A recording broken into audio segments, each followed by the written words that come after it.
अस्सलाम वालेकुम मलगुरु नेशनल टी20 कप शुरू शो چې بیګا پکې د پېښور او د لاهور میچ شوی دی چې لاهور د میچ د پېښور نه ګټلې دی د لاهور ټیم کې بابر اعظم هم دی خو بیګا میچ کې بابر اعظم نو د پېښور ټیم کې کم کھلاڑیان دي د پېښور ریجن اور د لاهور ریجن ټیم کې کم کھلاڑیان دي مکمل سکور کارډ د سره شریکوم په پرفارمنس باندې هم خبره کو ډیټیل سره د پېښور ریجن کپتان افتخار احمد چاچا دی جی پېښور سره ډېر ښه کھلاڑیان دي خو بیګا لبد مرغه پېښور میچ بایللې دی پېښور زلمینه پېښور ریجن که مکمل سکور کارډ باندې خبرو کو سکور کارډ الریډي تاسو په سکرین باندې ښکاري پېښور ریجن نومبنه بیټینګ کړی دی چې په 20 اوورو کې 9 کھلاڑیان آؤٹ اور 167 رنزونه جوړ کړی دي ابوذر طارق 19 بال 26 یاسر خان پکې خپل بیټینګ کړي 37 بالو باندې 65 رنزونه محمد حارث یوزل بیا ناکام شوی دی 100 بال 12 رنزونه 26 بال 28 وقار احمد کړي دي افتخار چاچا کپتان صاحب 9 بال 9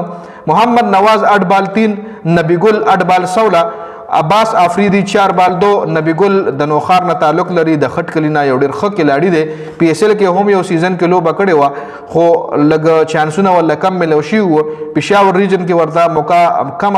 دازل ولا مکمل او شوی دا نو بیسټ اف لک فار نبی ګل اور یو ډیر نایس لګ هم دی ښه انسان دی عباس آفریدی 4 بال 2 محمد عمران 1 بال 1 محمد شعیب 0 بال 0 عثمان طارق 1 بال 1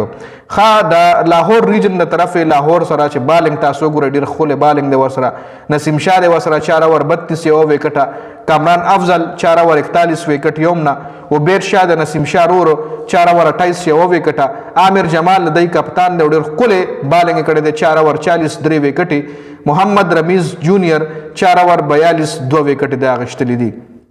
د لاهور د طرفه بیټینګ چا کړی دی نو د لاهور سکور کارډ کوم راوړو لاهور ریجن ورپسې 168 کړي په 17 اوورونو کې او صرف سلور کھلاڑیان آؤٹ لاهور ریجن ډیر خپل بیټینګ کړی دی محمد اخلاق 46 بال 58 محمد فائق 1 بال 0 عمران ڈوگر 6 بال 1 طیب طاهر 9 بال 17 او فرحان یوسف اور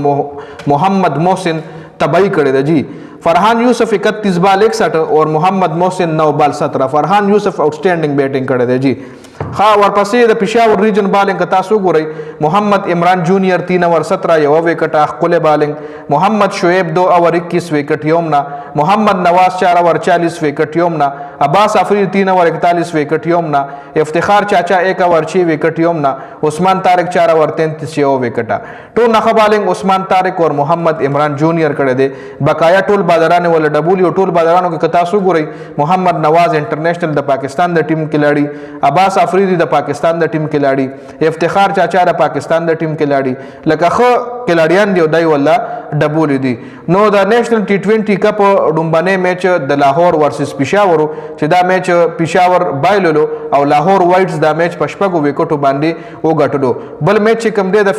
فیصل آباد ریجن او د کراچي کینګز ټیم چې دا ویډیو ریکارډ کوم د دې میچ هم شروع دی خو دا لا ختم نه دا چې ختم شي په دې سکور کارډ بر سره ان شاء الله بیا سبا ډیټیل سره خبرو کوم دا میچ لا اوس هم شروع دی خیر د ویډیو کتلو زیاته مننه ویډیو ضرور مخکې ملګرو لور رسوي والسلام